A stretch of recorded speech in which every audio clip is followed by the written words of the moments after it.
Hello, good evening everyone.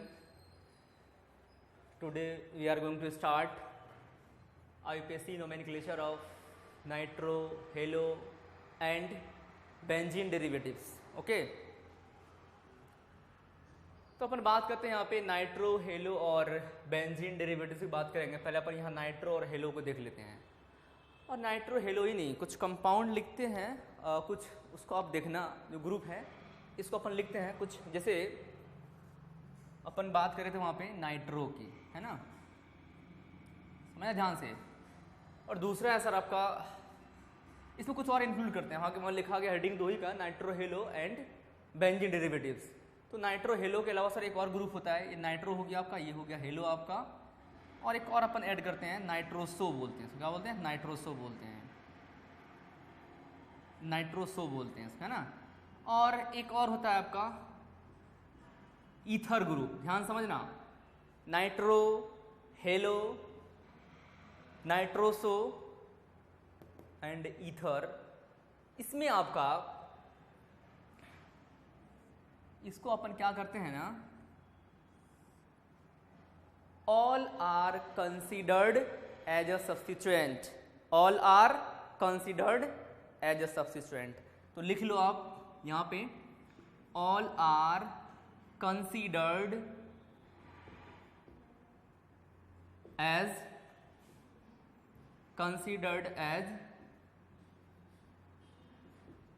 Substituent, okay, not functional group,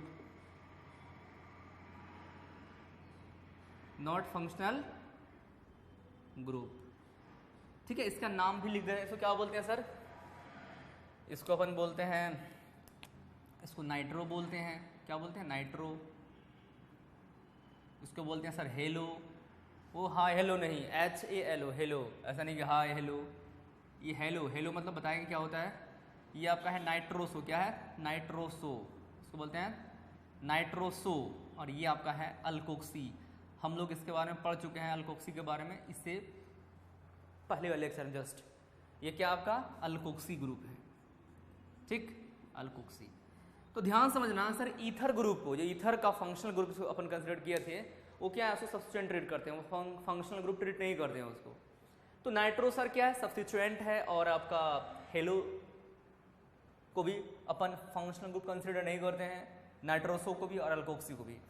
तुमको अभी समझ नहीं आएगा, 2-4-5 क्वेश्चन करेंगे तो बात तुमको समझ में आ जाएगा। चलो स्टार्ट करते हैं, इसका कुछ क्वेश्चन करते हैं। तो ध्यान रहे, all are considered as substituent not functional group. इसको इरेज करते हैं। चलो आप देखते हैं कुछ क्वेश्चन, बात समझ में आ जाएगा आपको। चलिए तो देखिए ध्यान से, जैसे मान लीजिए 2-4 एग्जाम्पल करते हैं अपन, तो तुमको बात समझ में आ जाएगा। जैसे देखो, फर्स्ट एग्जाम्पल आपने लिया ऐसा, CH3NO2, second one is CH3। अच्छा, हेलो क्या होता है? हेलो, हेलो बता दे रहे हैं आपको, जो ग्रुप 17 का एलिमेंट है। क्या है? ग्रुप 17 का जो एलिमेंट है सर, उसमें क्या है बताइए? इसमें है सर फिर, कल, बाहर, इंडिया, आई, ये एलिमेंट है। इसको एस्टेटिन क्या है? रेडियो एक्टिव है। फिरकल, बाहर, इंडिया, आई मतलब फ्लोरीन, क्लोरीन, ब्रोमीन, आयोडीन। ये ट्रिक बताएं, फिरकल, बाहर, इंडिया, आई। चलिए इसी को बोलते हैं सर हेलो बोलते हैं। क्या बोलते हैं इसको? इसको बोलते हैं हेलोजन। क्या बोलते हैं? हेलोजन बोलते हैं। इसको अपन एक्स से रिप्रेजेंट करते हैं ऑर्गेनिज्म में। किससे? एक्स से रिप्रेजेंट करते हैं, ठीक है। इसी को बोलते हैं हेलो, ग्रुप 17 को, फ्लोरीन, क्लोरीन, ब्रोमीन, आयोडीन, एस्टेटिन। चलो तो इरेज करते हैं। तो अभी एक्स हेलो क्या हो देख लिए, नाइट्रो, और एक्स मतलब फ्लोरीन, क्लोरीन, ब्रोमीन, आयोडीन हो सकता है। जैसे यहाँ पे देखो, अपन बात करते हैं, यहाँ पे आप लगा दो नाइट्रोसो, और थर्ड लगा दो आप यहाँ पे, लाइक यहाँ पे लगा दो आप ब्रोमो, ठीक है। और एक और ले लेते हैं अपन, क्या लेते हैं, चलिए ईथर मान लेते हैं। तो सर यहाँ पे ईथर मान लेते हैं अपन, ये अल्कोक्सी ग्रुप, ठीक है। तो हम में लिख सकते हैं, बड़ा सा सिंपल सा है। तो ध्यान रखिएगा कि नाइट्रो, नाइट्रोसो, हेलो और अल्कोक्सी को always considered as substituent, functional group नहीं मानते हैं इसको। तो सर इसका नाम क्या हो जाएगा, इसका नेम लिखना चाहोगे तो सर नाइट्रोमीथेन। क्या हो जाएगा, नाइट्रोमीथेन। इनका नाम क्या हो जाएगा सर, नाइट्रोसोमीथेन। क्या हो जाएगा, नाइट्रोसोमीथेन।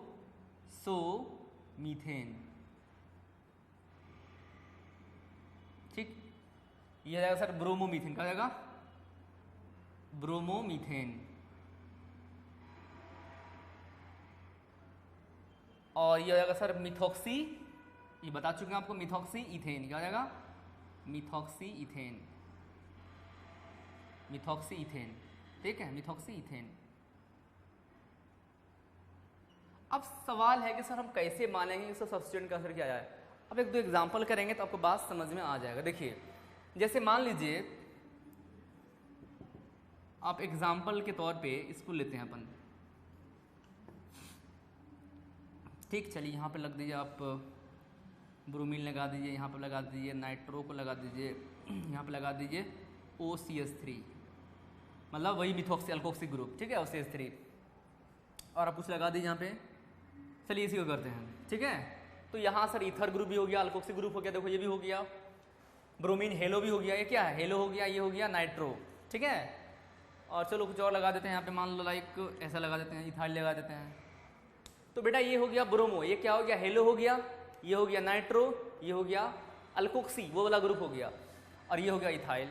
तो यहाँ पे हम ये ना देखेंगे नेमिंग कहाँ से करेंगे, हम नेमिंग वहाँ से करेंगे। First of all apply rapid rule on substituent. यहाँ फंक्शनल ग्रुप कोई नहीं है, मतलब जैसे अपन ने अल्कीन में नोमेनक्लेचर किया था कि सर अब नेमिंग वहाँ से करेंगे जहाँ से सब्स्टिट्यूएंट का पोजीशन पहले आए, क्योंकि यहाँ पे कोई फंक्शनल ग्रुप है ही नहीं।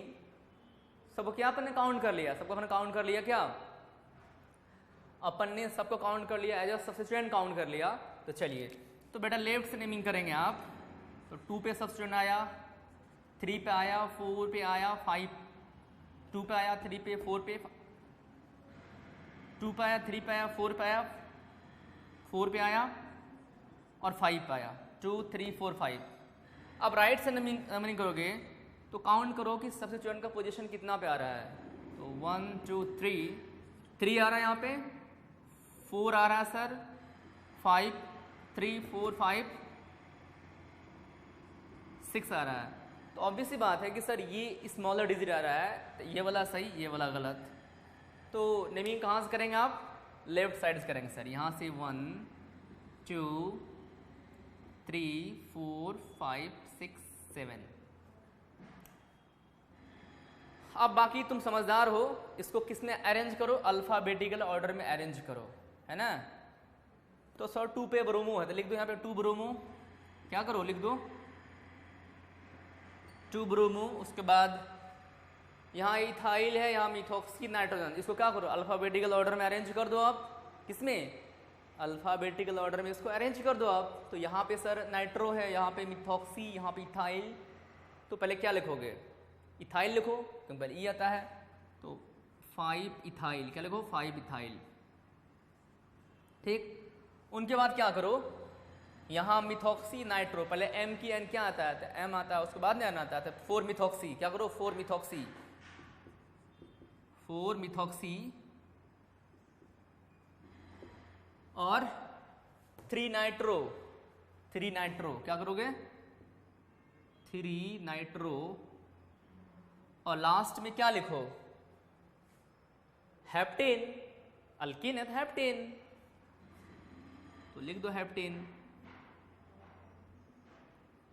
अच्छा हाँ, ये आपका साइक्लिक फॉर्म में भी हो सकता है। किसमें, ये तो हम देखें ओपन चैन स्ट्रक्चर, ये आपका साइक्लिक फॉर्म में भी हो सकता है। जैसे मान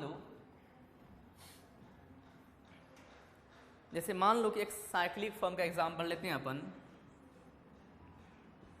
ध्यान रखना है, ये सबको क्या करते हैं अपन, सबको मानते हैं सब्स्टिट्यूएंट, फंक्शन ग्रुप में मानते हैं, नाइट्रो हो, नाइट्रोसो हो, हेलो हो, ईथर ग्रुप हो। चलिए जैसे मान लो कि ये क्वेश्चन आपका यहाँ पे लगाते हैं क्लोरीन को, यहाँ लगाते हैं नाइट्रो को, और यहाँ लगाते हैं इथाइल को। ठीक है, तो तुम जानते हैं सर अगर साइक्लोअल्केन में साइक्लिक फॉर्म में जहाँ पे सब्स्टिट्यूएंट लगा वहीं से नंबरिंग स्टार्ट करते हैं। चलो तो सर नंबरिंग या तो यहाँ से कर सकते हो तुम, यहाँ से कर सकते हो, यहाँ से कर सकते हो। यू हैव 3 ऑप्शन, 3 ऑप्शन में से जिसको चूज करना कर लो। तुम यहाँ से कर सकते हो नेमिंग, यहाँ से और यहाँ से भी कर सकते हो। चलो सर यहाँ से नेमिंग करोगे आप, ठीक है, तो क्या आएगा? अगर तुम क्लोरो से नेमिंग करते हो, अप से नेमिंग करते हो, तो सर 1 2 3। इथाइल से नेमिंग करोगे सर, डाउन से करोगे नेमिंग, 1 2 3, फेल कर गया। यहाँ से करोगे बहुत ज़्यादा आ जाएगा बेटा, यहाँ से करोगे 1 2 3 6 ज़्यादा आ जाएगा, यहाँ से भी ज़्यादा आ जाएगा। या तो यहाँ से, तो यहाँ से नेमिंग करो जो स्मॉलर डिजिट आए मतलब, ठीक है। अब यहाँ से कर सकते हो, ऐसा नहीं है, तो 1 2 3 4 6 आ जाएगा, बहुत ज़्यादा आ जाएगा, डिस्टेंस ज़्यादा हो जाएगा। अपन क्या करते हैं, या तो यहाँ से या तो यहाँ से नेमिंग करो। तो सर यहाँ से दोनों सेम आ गया, 1 यहाँ से करे थे 1 2 3, यहाँ से 1 2 3 सेम आ गया, तो कहाँ जाएंगे सर? अल्फ़ाबेटिकली जाएंगे। अल्फ़ाबेट में पहले सर सी आता है, तब ना आता है ई, ठीक है। तो क्लोरीन से नेमिंग करेंगे अपन। कहाँ से करेंगे नेमिंग? क्लोरीन से नेमिंग करेंगे। 1 2 3 4 5 6, तो लिख लो यहाँ पे 1 क्लोरो, क्या करो 1 क्लोरो, 3 इथाइल, 1 क्लोरो 3 इथाइल, उसके बाद 2 नाइट्रो, 2 नाइट्रो, लास्ट में कितना 6 कार्बन, क्या लेंगे? साइक्लोहेक्सेन। क्या बोलेंगे सर? साइक्लोहेक्सेन, साइक्लोहेक्सेन हो गया। तो बस ये मानना है सर, इसको अपन सब्स्टिट्यूएंट कंसीडर करेंगे, फंक्शनल ग्रुप कंसीडर नहीं करेंगे। चलिए हो गया। अब हम पढ़ते हैं बेंजीन डेरिवेटिव्स, ठीक है। बेंजीन डेरिवेटिव देखते हैं, इसको इरेज करते हैं। चलिए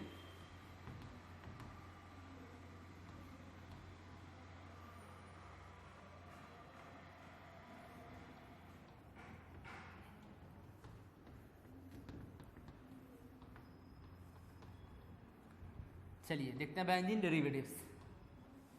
अब देखिए अपन बेंजीन की बात करते हैं, वो क्या है? एरोमेटिक कंपाउंड है। हालांकि एरोमेटिक का बात अपन करेंगे नेक्स्ट लेक्चर में, वो टॉपिक क्या आएगा? एरोमेटिसिटी। अब ये मान लीजिए कि बेंजीन क्या होता है? एरोमेटिक कंपाउंड होता है। हालांकि उसका टॉपिक पढ़ेंगे। एक साइंटिस्ट था हकल्स, एक साइंटिस्ट थे हकल साहब, इन्होंने ही एरोमेटिसिटी के बारे में कुछ कंडीशन, कुछ शर्त रखा था इन्होंने, कुछ कंडीशन दिया। इसके अकॉर्डिंग किसी भी कंपाउंड को 4 रूल फॉलो करना होगा और एरोमेटिक होने के लिए। चलिए इसके बाद में अपन देखेंगे, इसका एक लेक्चर अपन रिकॉर्ड करेंगे एरोमेटिसिटी करके। तो अपन अभी बात करते हैं नोमेनक्लेचर बेंजीन डेरिवेटिव्स, जिसमें बेंजीन क्या है? एरोमेटिक कंपाउंड होता है। अभी मान लो इसको प्रूफ करेंगे नेक्स्ट लेक्चर में। चलिए तो बेंजीन को अपन अलग अलग तरह से रिप्रेजेंट करते हैं। तुम लोग पढ़ा होगा 10th स्टैंडर्ड में, सर बेंजीन को ऐसे लिखते हैं। कैसे लिखते हैं? ऐसे। बेंजीन को तुम ऐसे लिखते हो, या तुम बेंजीन को ऐसे लिख सकते हो, तुम्हारी मर्जी।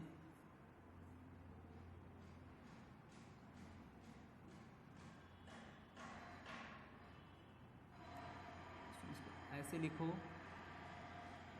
या तुम इसको थोड़ा ऊपर करने दो, इसको नीचे हो गया।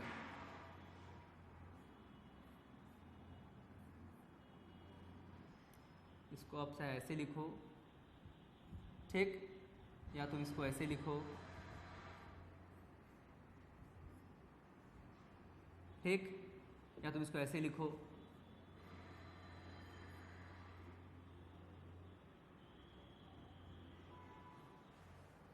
ठीक है, ये सब बेंजीन का जो है स्ट्रक्चर है। क्या है? सब बेंजीन का स्ट्रक्चर है ना। तो ये लिख सकते हैं अपन, all structures are represent the benzene molecule. क्या बोलेंगे? All structures are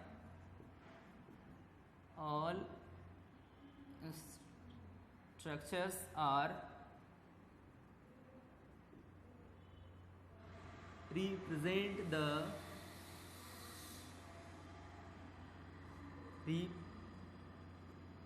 the benzene molecule। ये सभी स्ट्रक्चर बेंजीन मॉलिक्यूल को रिप्रेजेंट करता है। आप लोग बोले सर बेंजीन का फॉर्मूला सर C6H6 होता है। बिल्कुल होता है। तो सर H कहाँ गया? तो तो बेटा इसी के ऊपर है, तुम इसको चाहो तो हम स्ट्रक्चर में इसको और क्लासीफाई कर देते हैं, क्योंकि आप लोग जस्ट 10th क्लास पास कर कभी आए हो, बेसिक लेक्चर है, तो हम आज बता देते हैं आपको कि बेंजीन का जो है स्ट्रक्चर अपन C6H6H को कहाँ पुट करते हैं।